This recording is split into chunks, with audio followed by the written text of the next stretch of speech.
And it's at this point that our story begins. And we're in 1 Samuel chapter 30, verse 9.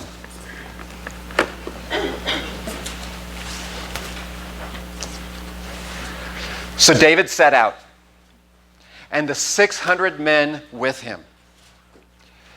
And they came to the brook called Besor, where those who were left behind stayed. But David pursued, and 400 men with him. 200 men were too exhausted to cross the brook Besor and stayed behind. Now, they found an Egyptian in the open country, and they brought the Egyptian to David. And they gave the Egyptian bread to eat, and he ate. And they gave the Egyptian water to drink. And they gave the Egyptian a piece of a cake of figs and 2 clusters of raisins. And after the Egyptian had eaten, his spirit was revived, because he had not eaten bread or drank water for 3 days and 3 nights. And David said to the Egyptian, "To whom do you belong? And where are you from?" And the Egyptian said, "I am a young man from Egypt, and a servant of an Amalekite. And my master left me behind when I became sick 3 days ago.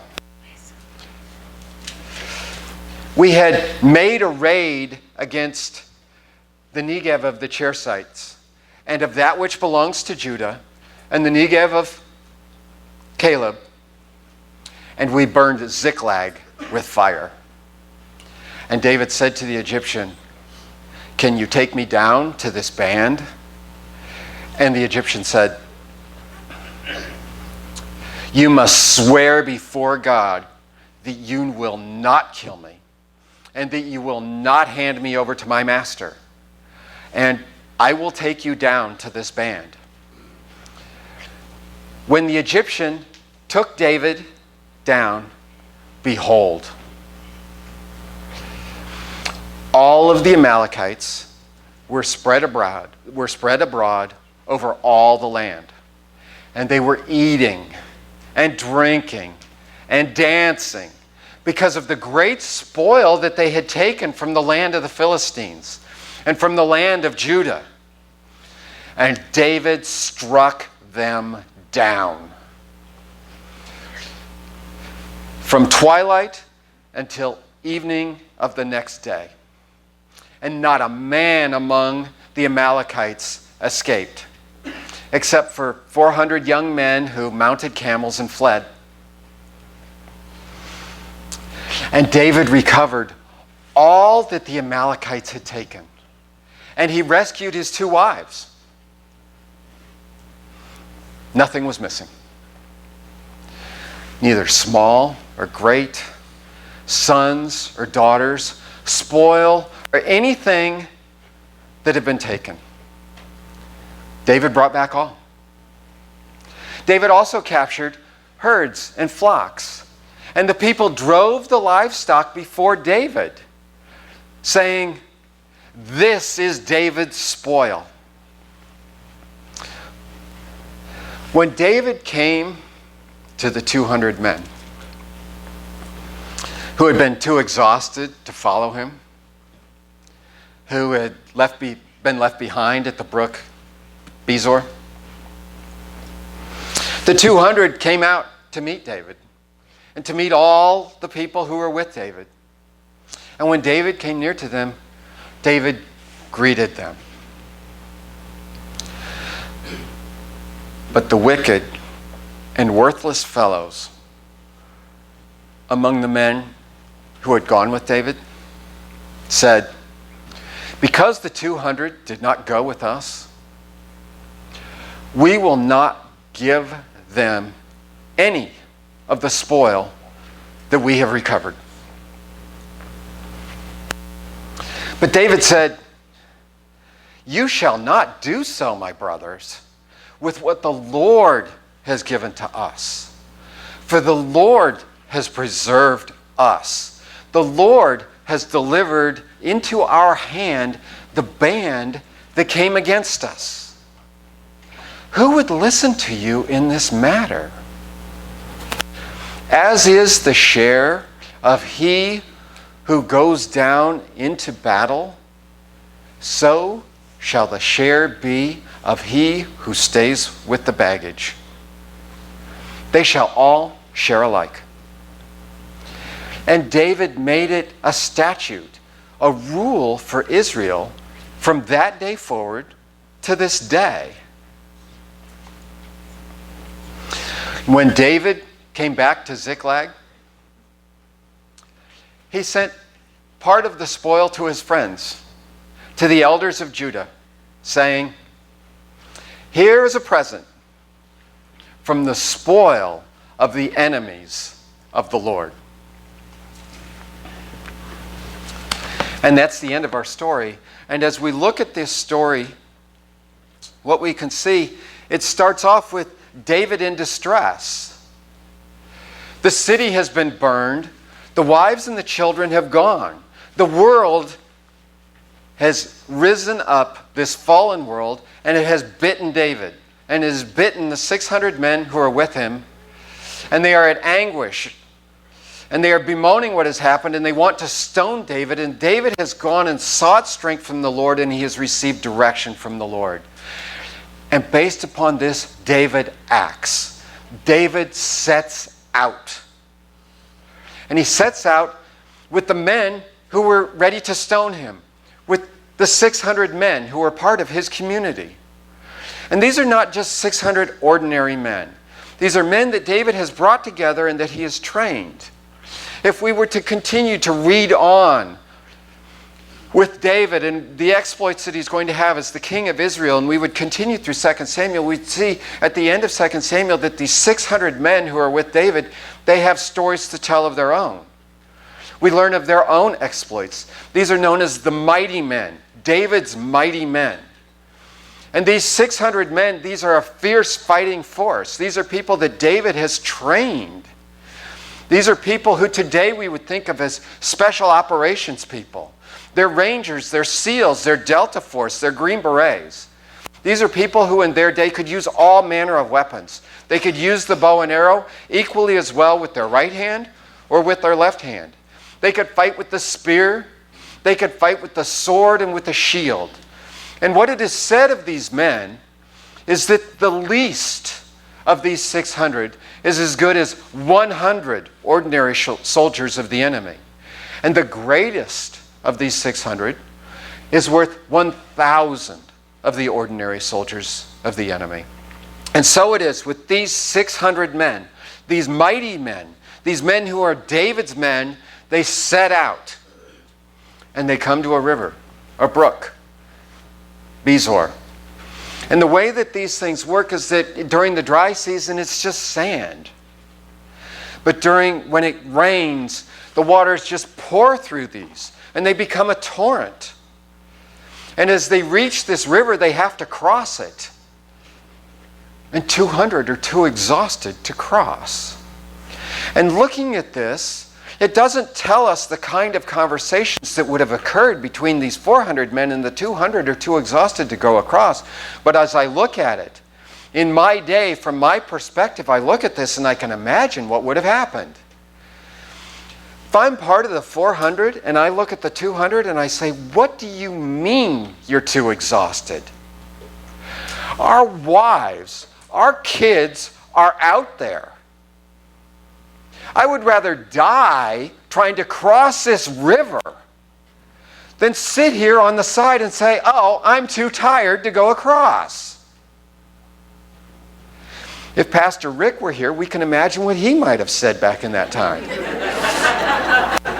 Here comes another flock of the wah-wahs. Wah, wah, wah, wah, wah, wah, wah. You're too tired. We've been through this. I went through everything you've gone through. I had to march up north towards Jezreel and march all the way back. I had to go through all of the emotional turmoil and anger and anguish that you've had to go through. I've had to get back on here and go all the way to this brook, and now I'm crawling across this water. I'm exhausted too. What do you mean you're too exhausted? We don't know what conversations occurred. We just know David said, stay behind. So 200 are left at this brook. 1/3 of the fighting force. David doesn't know what he's up against. David doesn't know who exactly he's going after. David only knows that the Lord said, pursue, and you will overtake, and you will rescue. And David and the 400 continue to pursue. And as they pursue, a strange thing happens. There's a guy. He's just on the side of the road. And they stop. And they get this guy. And they bring the guy to David. And in the process, they feed him. They give him bread. They give him water. They give him a piece of a fig cake, and they give him 2 clusters of raisins. And looking at these items, the bread is made from wheat. The figs, the raisins come from grapes. These are items that are naturally grown in the nation of Israel. These are items that an army would have been carrying in their packs as part of their provisions, as part of their own food, as part of their own nourishment. And yet, they're sharing it with a guy. They don't know how far they're going to have to march. They don't know how hard it's going to be, but yet they're taking their own provisions and they're giving them to this guy. They aren't just giving them their military provisions. They're giving them foods that are the center, the 7 species of Israel. These were foods that were naturally grown within the nation, and they used them in all of their cooking. This fig cake, what they would do is that they would take the figs, and then after they had dried the figs out, they would mold them and form them into what we would think of as a loaf. And then they would store it, and in this fashion it would be preserved so that they would be able to eat these figs even after the growing and harvesting season for the fruit had occurred. And so in this dried state it would have this crust form around it, and inside the figs would still be moist and nutritious. And so what they would do is that they would just slice pieces off of this loaf just like we would slice off a loaf of bread. And so this is the piece of that fig cake that they gave to this Egyptian. These raisin clusters, obviously they're dried grapes. They're taking the grapes, they're drying them in the sun, and then they're taking these raisins and they're molding them into clusters like we would form a snowball. And the same thing happens on the outside. It forms a dried crust, and inside the raisins are moist and they're preserved, and so that they can store these things and continue to eat them even after the growing season.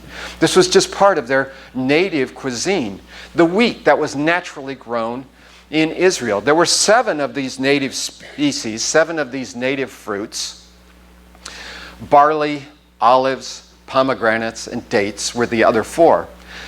And as part of their feasts, they had a feast of the first fruits. As part of that feast, they brought the first fruits of these 7 species to God in thanks to God, in celebration to God of what He had given them in the harvest. And this feast of first fruits, the only fruits that they could bring were from these 7 native fruits that were grown in Israel. And so that's what they are sharing with this Egyptian, is that they are sharing part of these native fruits, these first fruits. That's what they are giving to him. And being native fruits, the Jews see in these fruits, like they see in so much of their culture, they see God. They see God in these fruits. In the fruit of wheat, they see kindness. In the fruit of the figs, they see endurance. And in the grapes, they see beauty. Now, in this instance, it's hard to see beauty from a guy laying on the side of the road and a bunch of fighting men who've just crawled through a river. But still, behind this beauty, there's nutrition and sustenance. And they also use grapes and raisins in some of their healing medications. So in reaching out to this Egyptian with their native fruits, with their own provisions, their military provisions that they kept in their backs, they reached out to him with kindness, the fruit of the wheat of the bread. They reached out to him with endurance, the piece from the cake of figs. And they gave him nutrition and healing in the cluster of raisins. And we see that from this, the Egyptian spirit was revived. Now, as we look at the New Testament, we see that this Feast of First Fruits, it's a symbol that God gave, a practice that God gave that would point to Jesus. For Jesus and his resurrection is the first fruits. It's the first fruits of the resurrection of the dead. And so, in sharing the first fruits with this Egyptian, we see a small picture of what it is to share the first fruits of Christ.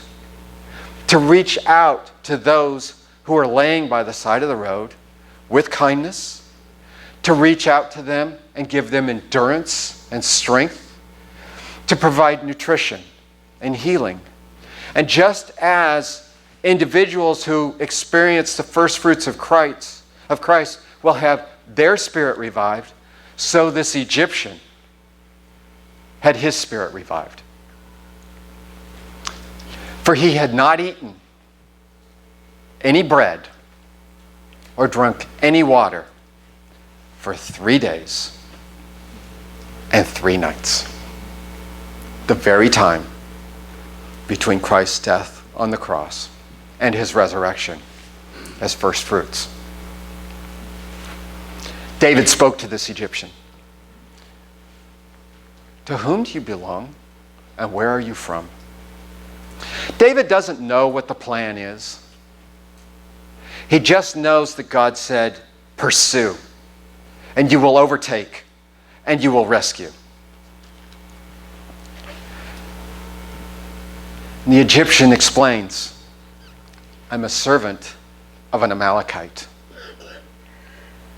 We made a raid. We raided the Negev, and we burned Ziklag with fire. He was part of the raiding party that burned David's city. He burned Ziklag. This is the guy just on the side of the road. And the Amalekites had left him there for David. My master left me behind because I became sick. I became sick 3 days ago. I couldn't continue. So his master discarded him. He couldn't continue. But it's David and David's men who rescued him and showed him kindness and gave him endurance and sustenance and healing so that his spirit was revived, so that they could go on and pursue the very Amalekites who had cast him aside. When the Egyptian took David down to this band, it was laid out for David. Suddenly he could see how all of this was going to happen. The Amalekites had been on their raid, and it's 3 days after they were done. They had gone out into the wilderness. They were home free. No one had come after them. It had worked. And they had all of this spoil. They had all of these riches. They had taken from the land of the Philistines and from the land of Judah, and they were ready to celebrate, and they were in full celebration mode. They were eating. They were drinking, they were dancing because of all the great spoil that they had taken. They were in no position to defend themselves. They were in no position to fight. And David struck them down immediately. And not a man of them escaped except for 400 young guys who were able to get on a camel and flee. Now, in our hearing of this story, it sounds as if this battle took a long time. Because what it says that David struck them down from twilight until evening of the next day. And so to our ears, to our hearing of the time frame, it sounds like, okay, so he started to attack on evening, and then he went through all the night, and then into the day, and then into the evening of the next day. That's the way that we would calculate this time frame. But that's not the way the Jews kept track of their days. Their days start in the evening. They start at nightfall. So when it says that he attacked at twilight, he's attacking at that time when the sun is setting and its light is fading, but the sky is still light. In a few hours, the sky is going to be night and the day is going to start. That will be the evening of the next day. So David attacks in twilight. And within just a few short hours, evening, that very same evening, the evening of the next day, by the reckoning of the Jews, the battle was over. That quick. And it was that decisive. And just as God had said, you will rescue, David did rescue. Because he recovered all that the Amalekites had taken. And he rescued his 2 wives. He rescued all the wives and all the children of all the men who were with him, and even of those who were still back at the brook Bezor. Nothing was missing. Nothing small or great. No sons or daughters. No spoil. Nothing that had been taken. David brought back all. He even brought back more than all. He also captured flocks and herds. Because the Amalekites, when they had raided more than just David's town. They had raided more than Ziklag. They had raided the Negev of the Cherethites, Philistines. They had raided the tribe of Judah and all that which belonged to Judah. And they had even raided a portion that belongs to Caleb. And just as an interesting sidelight, Caleb is not a tribe of Judah, but he had a portion of land. At least his family did. Because when the Israelites first came out of the wilderness to attack the promised land, the people became scared. They saw giants and they did not want to attack. But 2 people stood up and said, no, the Lord will give this to us. It was Joshua and Caleb. No one else would, and so the Lord sent them back into the wilderness where they had to wander for 40 years. But in recognition of Caleb's trust in the Lord, his family had been given a portion of the promised land. And so that's what this is referring to. So even this portion of Caleb, the Amalekites had raided and they had taken spoil from. And so David gathered even all of this back, all of the herds. And in recognition of David's leadership and what David had done, the people took this livestock and they paraded it in front of them as they returned back to the land. And they shouted victory, saying, this is David's spoil. And so how quickly things turned. Just a few days before, when Ziklag was burned to the ground, the people had been saying in their anguish, stone David. But now, with victory and everything brought back, and even more, they turn it around.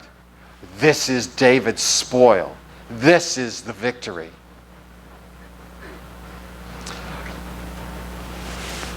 And David comes back to the unfinished business, to the elephant in the room. The 200 guys who were too tired to cross the river. And as these 200 come out, they can see what's coming. They can see that it's more than just 400 guys. They can see these flocks and herds and all of these other people. And so they come out to meet David. They come out to meet these people because in there, their loved ones are there as well. Their wives are there. Their children are there. And they come out to meet them. And when David comes near to them, he greets them. In the Hebrew, it isn't just a greeting of, hey, how you guys doing? He's asking about their peace. Are you at peace with each other?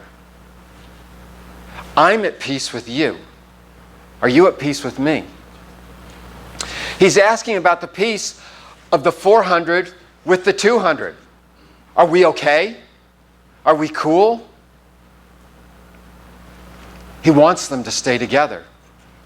And it's in this process of greeting them, of asking them about their peace, that the real issue rises up. The Bible says that the wicked and worthless fellows among the men who had gone with David said, because those 200 didn't go with us, we're not going to give them any of the spoil that we recovered. The Bible calls them wicked and worthless. I can relate to those guys. If I were there, I'd be thinking the same thing.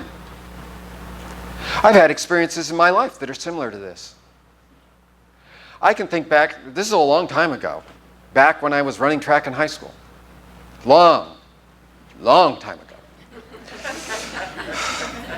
I ran a race. Back then we called it 440 yards. Today you call it 400 meters. Basically, you just have to run as fast as you can. You sprint one time around the track, which sounds easy enough, but the way the body works, when you hit about 40 seconds, which is about 3/4 of the way through, the lactic acid, the chemical in your body, it builds up in your muscles, and your muscles start to freeze up.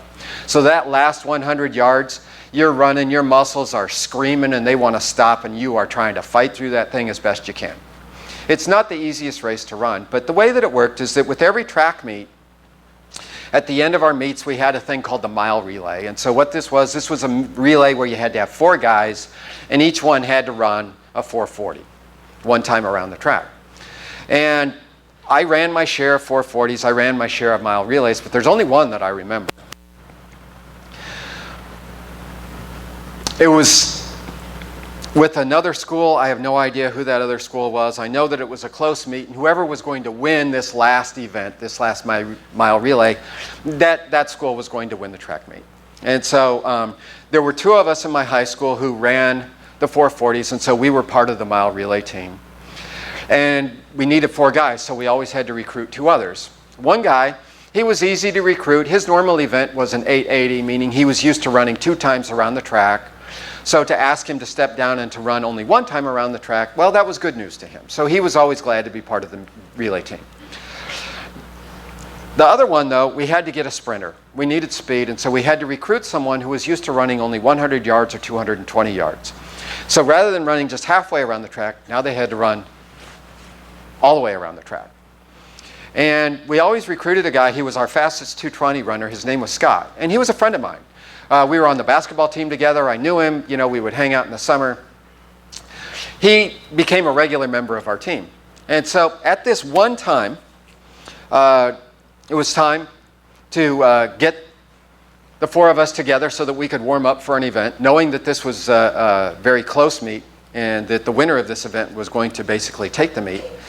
And we went up to Scott and said, hey, you know, it's time to start warming up. Scott looked at us and said, I'm not going to do it. What do you mean you're not going to do it? Well, I'm really tired and I feel sick. And I'm just not going to do it. So we thought, oh, okay. We didn't really know what to do. we went to the coach. Coach, we need another guy. What do you mean you need another guy? Well, Scott's not going to do it. What do you mean he's not going to do it? So we went through it. Coach says, no, I'll talk to him. I don't know what the coach and Scott said. We're off to the side, but you can see them. You can see that Scott is saying the same thing to the coach that he told us, and you can see that the coach is not taking it well. A hand is being raised. Voices are being raised. And the next thing we know, Scott starts walking over towards us. We don't say anything.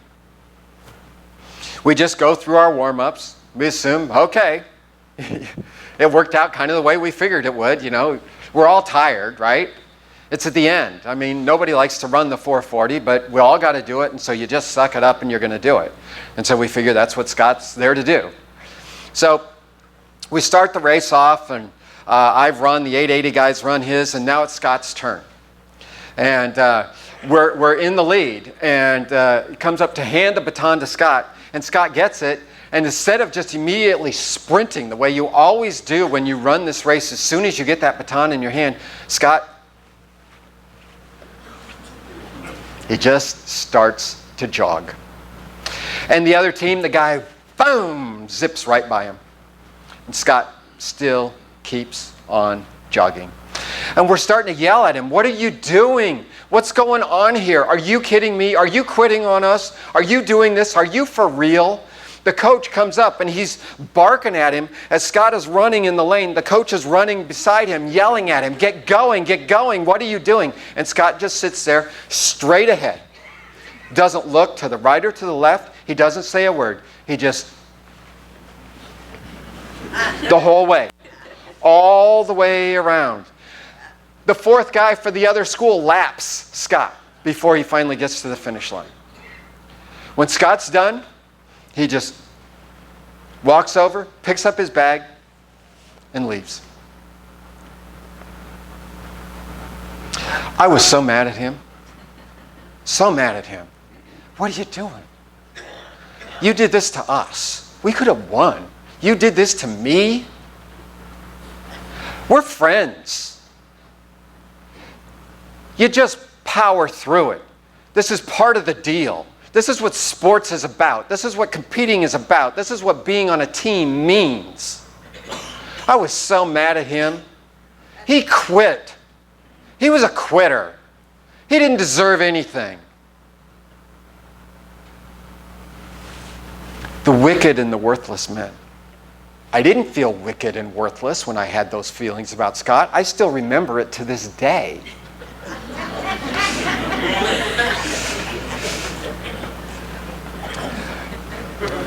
For people to stand up and say, you know, these 200, they weren't part of what we did. We were all tired. We found a way to get through that water. They just sat on the sidelines. We marched. We went after these Amalekites. We fought these Amalekites. We killed these Amalekites. Our lives were at risk. We're the ones who did this. They didn't. They were just sitting by the beach, getting a tan. Who knows what they were doing? Taking a nap. They don't deserve anything. And that's what our culture teaches us. We love the fact that we live in a free nation, that it's a nation built around capitalism, where we get to keep what we work for. It's our hard work. It's our hard earnings. We keep those. It's ours. If we want to share, we can share, but that's our decision. This is a good thing. This is something that we recognize and that we cherish and that we thank God that we're part of a country that allows us to be able to live in this way.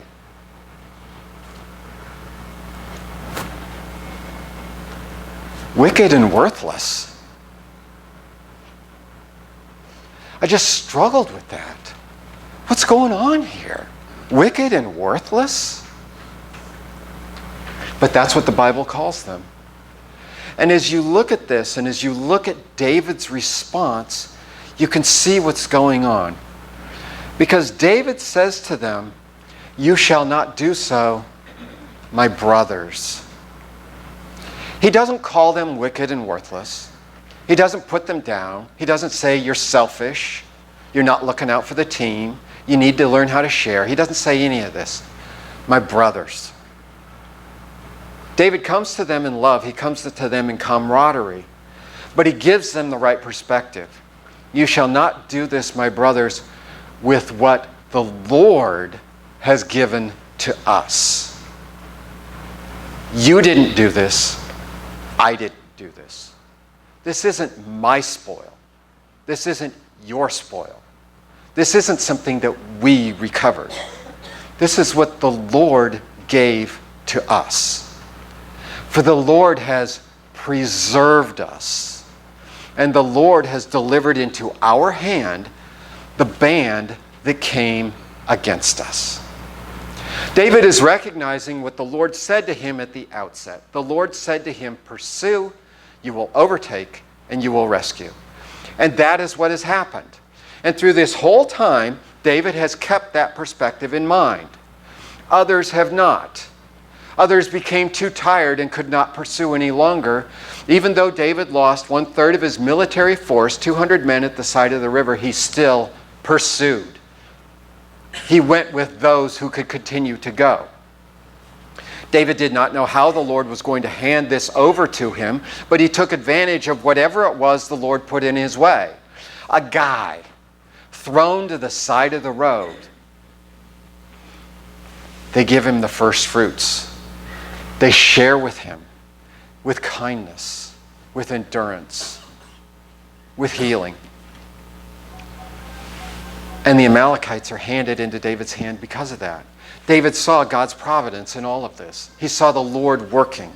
He saw the Lord and his plans working out so that they could get what it was that the Lord said that they would overtake and rescue.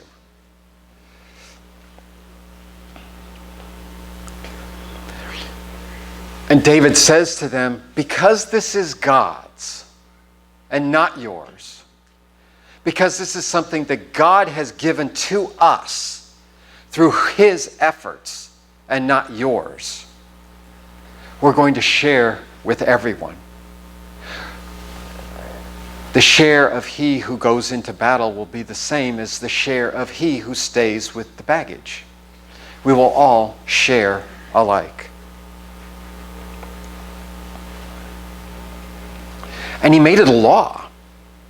If we were to continue to read on in 1 Samuel and into 2 Samuel, we would find out that immediately after this battle, David is going to become the king of Judah. He's going to be in a position to pass laws. And so he makes this a law. And it was a law from that day until the day that 1 Samuel was written. But he didn't just have equal sharing among his own men. He also took what God gave to them and he shared it with those who had nothing to do with this at all. He sent part of the spoil to his friends, to the elders in Judah. And in doing so, he announced what it was that God had done. Here is a present to you. It's a gift. It's a gift to you from the spoil of the enemies of the Lord, the spoil taken by God from his enemies, and it is being shared with you. And so as we look at this story today, we can see that it's a story about a community. It's a story about a community of the people of God. It's a community of the people of God who are under attack.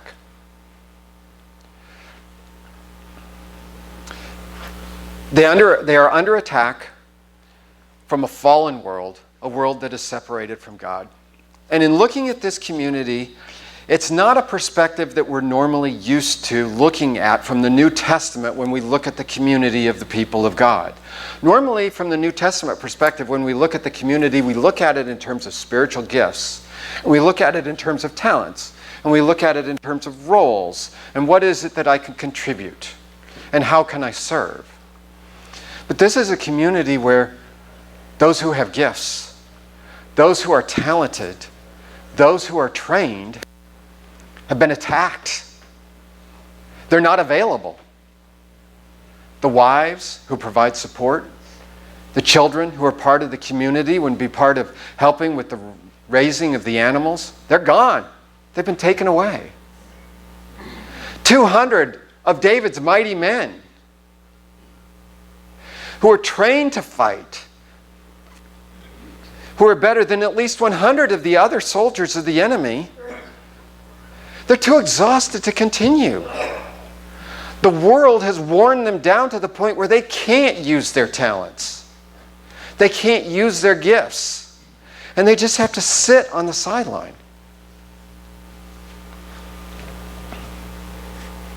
It's a community similar to the kind of community that we experience. Pastor Rick's on the sideline. The world's gotten him down. He needs time to recover. It's not just Pastor Rick. We all have stories. We hear about him every week. Things happen in this world. Kenny and Anita, if they were here, they'd be able to tell us a story. They tried to go on vacation. They tried to go for rest and relaxation. The world jumps up. They can't, their car breaks down. The story of their vacation, it's the most unrelaxing thing that you've ever heard. This is the world. So that's what they've planned. To get a break, and now their break turns into worse. This is what the world does to us. And so this story tells us how we as a community respond to the world, how we as a community respond when our members are on the sideline. And it tells us the kind of thing that Pastor Rick tells us all the time. It's not about the people. It's not about the flock of Wawas. It's not about what's happening to us. It's about God.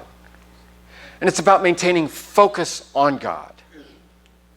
And it's about sharing what God has given us. Through all of this, in the process, we share amongst ourselves. As this story tells us, David, teaching them, we aren't going to focus on who's sitting by the river and who was in the battle. We're all going to share alike. And in sharing amongst ourselves, what we see is that even if you're on the sideline, even if you're not capable of doing what it is you're gifted to do or what it is you're fully trained to do, you still have a role. For the 200 were guarding the baggage. Doesn't sound like much, but it helped the 400. It meant that there were bags and packs that they didn't have to carry. They could leave them by the side of the river, and they knew that they were safe because there were 200 men there to guard it. It may not seem like much, but it helped lighten the load of the 400 who were able to pursue the Amalekites. And maybe it just gave them that extra burst of energy that they needed to follow through on the battle. We don't know. The Bible doesn't tell us specifically. But still, even being on the sideline, the 200 still had a role. And so as we look at it today, even today in our community when we're on the sideline, or we simply just don't have the capability of doing things, we still have a role. We talked about the Calvary Downtown Outreach that our church sponsors that we go to. That's hard work. Not everybody can do it.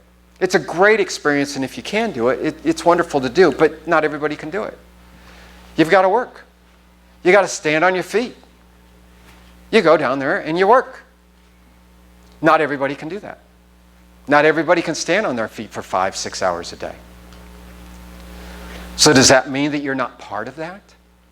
Does that mean that you don't get to share in that blessing with the community of us? Absolutely not.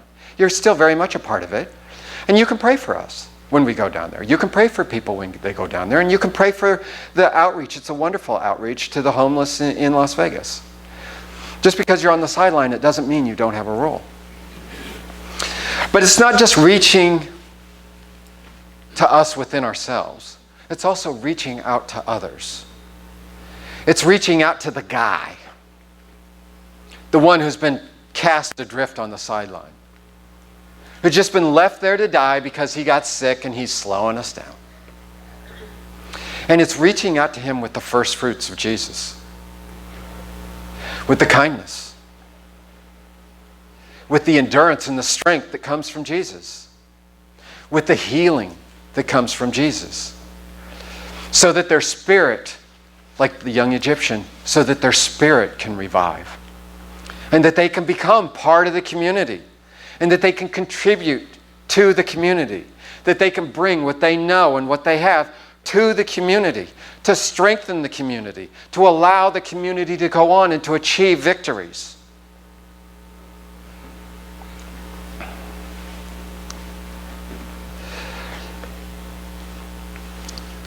And it's also about, as a community, how we reach towards God and how we respond to God. David had several opportunities here to take the credit. They herded the livestock in front and they shouted, "This is David's spoil." David could have taken credit for this battle. He could have said, "Look what I've done." David could have said, "This is mine. I'm going to keep this. You guys divide that up over there. We'll send some over there." But David always gave credit to the Lord. He took glory in what the Lord did. It's going to be share and share alike because this is the Lord's spoil.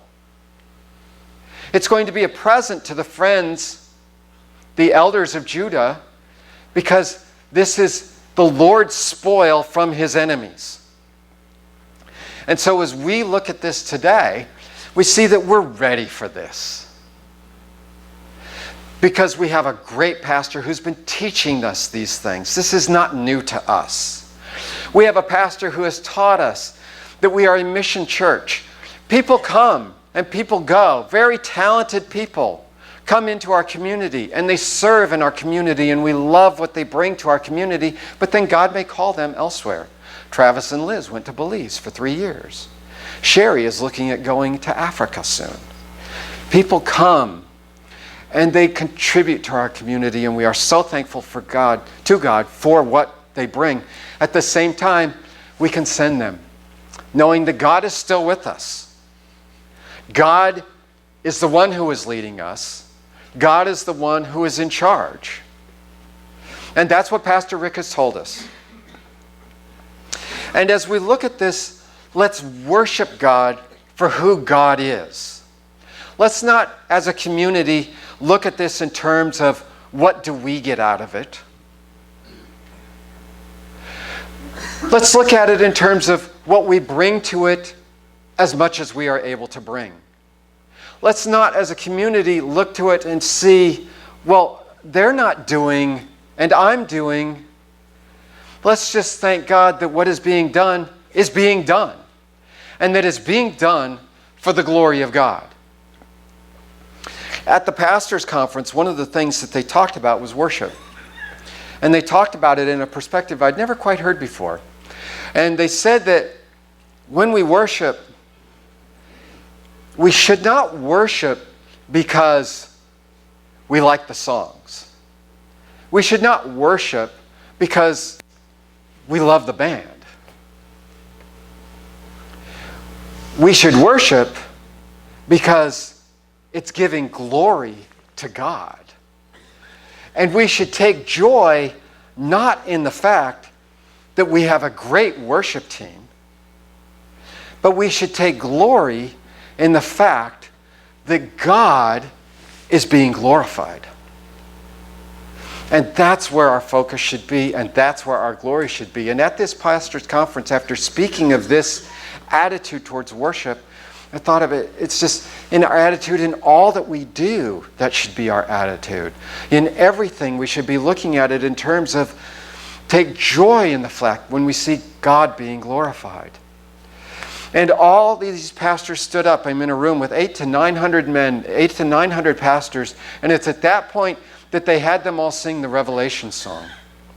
And they came to the part in the Revelation song where they said, "Holy, holy, holy is the Lord God Almighty, who was, who is to come.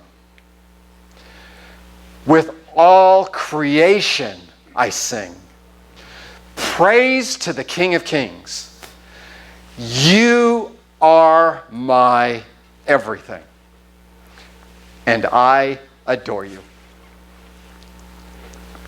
And that's my prayer. So let's pray.